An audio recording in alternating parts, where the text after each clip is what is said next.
नारायण और आप देख रहे हैं मेरा YouTube channel nursing lectures. Dear viewers, आज की वीडियो में हम बात करने वाले हैं पब्लिक सर्विस कमीशन के जो प्री इंटरव्यू रिटन टेस्ट होने वाले हैं 3rd to 5th मई। ठीक है, जैसा कि आप लोगों ने टाइम टेबल भी देख लिया होगा। टाइम टेबल में अमेंडमेंट हो गई है। पहले 4 and 5th मई रखा गया था, लेकिन चूँकि उसमें प्रॉब्लम हो रही थी तो उसमें अब चेंजिंग कर दी गई है और अब ये टाइम टेबल जो है वो 3rd मई से लेकर और 5th मई तक है। ठीक है, और सेंट्रल एलोकेशन वगैरह भी कर दी गई है। टाइम टेबल आप देख लीजिएगा।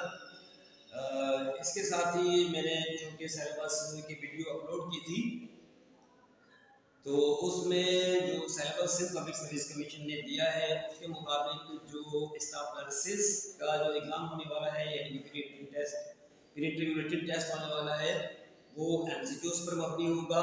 ठीक है, और इसके अलावा जो सीनियर नर्स की जो पोस्ट है उसके लिए जो प्री इंटरव्यू रिटन टेस्ट है वो डिस्क्रिप्टिव पेपर होगा, जिसमें कि 80% जो है नर्सिंग साइंस से होगा और 20% जो है इंग्लिश है। तो आज की वीडियो में मैं चंद पेपर आपके साथ डिस्कस करूंगा जो कि प्रीवियस पेपर्स हैं पब्लिक सर्विस कमीशन के और डिस्क्रिप्टिव स्टाइल के हैं, जिससे आपको कम से कम एक रहनुमाई मिल जाएगी कि किस तरह के क्वेश्चंस जो है वो इसमें आ सकते हैं। और इंग्लिश का भी थोड़ा सा आपको एक अंदाज़ा होगा कि किस तरह के जो क्वेश्चंस जो है वो दिए जा सकते हैं। तो दूसरी बात ये है कि थोड़ा सा इसमें ये भी ख्याल रखिएगा कि जो करंट जो हालात चल रहे हैं, सिचुएशन चल रही है उसके मुताबिक भी आपको इंग्लिश में जो है पोर्शन है उसमें वो क्वेश्चंस दिए जा सकते हैं। तो डिटेल वीडियो देखिएगा, आप इसमें स्किप नहीं कीजिएगा ताकि आपको कोई इम्पोर्टेंट पॉइंट मिस ना हो जाए। तो हम मिलते हैं कंप्यूटर की स्क्रीन पर। डियर व्यूअर्स, मैं आज शेयर करने जा रहा हूँ Sindh public service commission Hyderabad का 2021 में होने वाला नर्सिंग इंस्ट्रक्टर का पेपर है ये।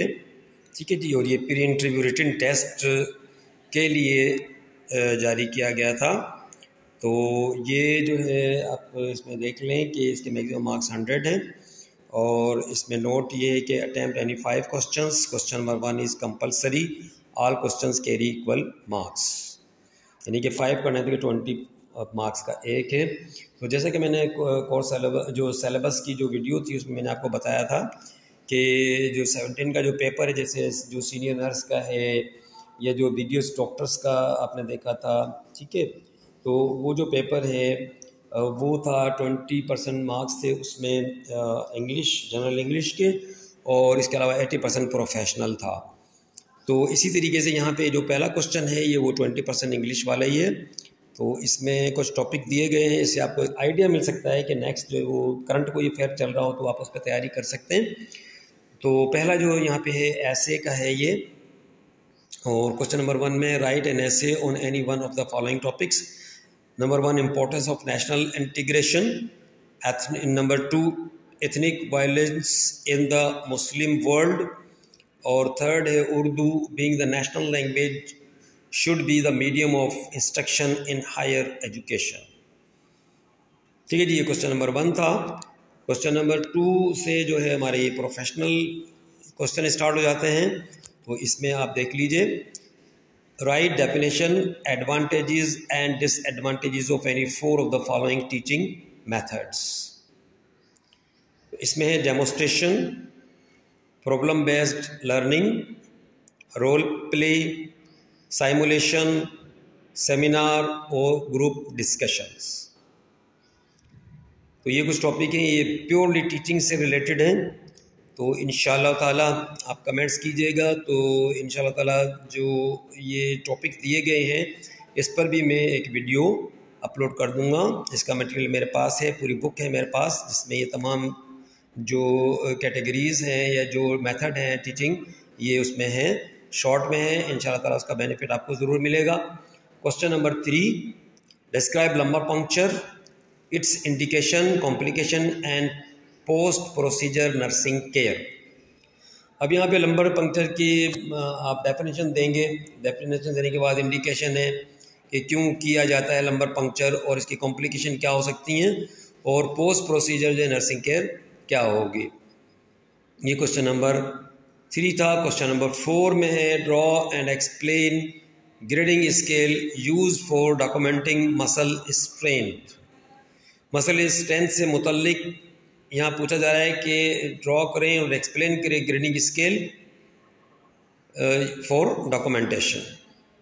इसके बाद इसका बी है list types of synovial joints and their movements with example of joint. तो ये हमारे जो फर्स्ट ईयर में एनाटॉमी फिजियोलॉजी हम पढ़ते हैं उससे लिया गया है क्वेश्चन। ठीक है जी, इसका मतलब ये है कि आपको एनाटॉमी फिजियोलॉजी भी पढ़नी है। ठीक है, और इसके बाद जो क्वेश्चन नंबर 5 है इसमें जो है 4 मज़ीद पार्ट दिए गए हैं। तो यहाँ पर बात ये याद रखिएगा कि सबसे पहले आप फुल क्वेश्चन पेपर को पढ़ लीजिएगा और जो आप समझते हैं कि उसमें से हर पार्ट जो आपको रिक्वायर्ड है वो कर सकते हैं, तो फिर आप उस क्वेश्चन को अटेम्प्ट कीजिएगा। तो क्वेश्चन नंबर 5 यहाँ पे दिया गया है डिफाइन नर्सिंग, और नंबर 2 में है what are the vital science.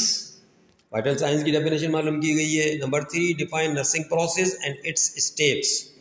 अब जस्ट आपको डिफाइन करना है नर्सिंग प्रोसेस और फिर इसके स्टेप्स लिख देने हैं। ठीक है, और उनको जो है आपको फर्दर जो है ना मसल एक्सप्लेनेशन में नहीं जाना है, जस्ट डिफाइन करना है आपको और इसके स्टेप्स के नाम देने हैं आपको। इसके बाद है क्वेश्चन नंबर 4 है define decubitus ulcer and its site where it can occur. तो ये डिकोबाइटिस अल्सर के बारे में, तो डिकोबाइटिस अल्सर का दूसरा नाम जो है बेड सोर होता है सिंपली, लेकिन यहाँ पे डिकोबाइटिस अल्सर दिया गया है। तो बी केयरफुल कि यहाँ पर आपको बेड सोर से मुतल्लिक ही डेफिनेशन देनी है, और जो है इसके अलावा ये करना है कि इसकी साइट कौन से होते हैं। तो इसका मालूम है आपको कि जितने बोनी प्रोमिनेंसेस हैं हमारी बॉडी के, उन तमाम पर जो है ये डिकोबाइटिस अल्सर हो सकता है।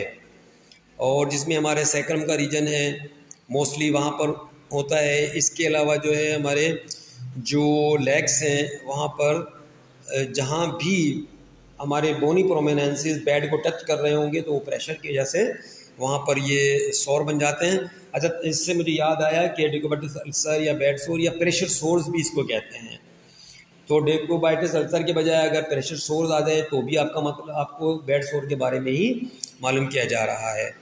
नेक्स्ट हमारे पास है question define myocardial infarction, short में हम MI भी कहते हैं इसको। ठीक है जी, या हार्ट अटैक। उसके बाद जो है बी इसमें है what are signs and symptoms of gastritis. Just gastritis के साइन सिम्टम मालूम किए हैं। इसके बाद सी में है what is the causative agent of malaria. अब देखिए काजेटिव एजेंट ऑफ मलेरिया का मालूम किया गया है कि जो 3-4 जो भी हैं वो आप इसमें लिख सकते हैं, जिसमें कि प्लाज्मोडियम फैल्सिपेरम वगैरह जो है ये सबसे ख़तरनाक होता है, तो ये तमाम आप लिख सकते हैं। इसके अलावा जो है वो डी में जस्ट इसके नाम देने की बात याद रखिएगा। ठीक, और इसके बाद डी में है define shock and name its types. अब यहाँ पे आपको जस्ट शॉक जो है वो क्या होता है और इसकी टाइप कौन कौन सी हैं वो आपको एक्सप्लेन करना है। नंबर 7 में है describe liver cirrhosis, its causes, nursing diagnosis and nursing management. तो यहाँ पर हमें लीवर सिरोसिस की को डिस्क्राइब करना है, तो पहले डिफाइन कर दीजिएगा, उसके बाद थोड़ा सा इसको एक्सप्लेन कीजिएगा। इसके अलावा इसके काजेज जो है वो लिस्टिंग की सूरत में आप लिख दीजिएगा, और उसके बाद नर्सिंग डायग्नोसिस भी आप काफ़ी सारी हो सकती हैं इसकी। ठीक है, वो आप इसको ज़रूर स्टडी कर लीजिएगा, और इसके अलावा नर्सिंग मैनेजमेंट क्या होती है। उसके बाद जो है लास्ट हमारा क्वेश्चन नंबर 8। तो इस तरह से आप देखें कि एक क्वेश्चन नंबर 1 तो आपका हो जाएगा इंग्लिश का, और इसके अलावा ये जो बाकी बचे हैं 7 क्वेश्चन जो बचे हैं, 7 में से आपके पास 3 चॉइस हैं, यानी 3 छोड़ सकते हैं, 4 मजीद करेंगे तो 4 इसमें से आप करेंगे हमारे प्रोफेशनल साइड से, तो इंशाल्लाह ताला आपका 100% मार्क्स का पेपर सॉल्व हो जाएगा। तो क्वेश्चन नंबर 8 में है write notes on any 4 of the following. Osteoporosis, ठीक है जी। नंबर 2 पे डायबिटिक कीटो एसिडोसिस।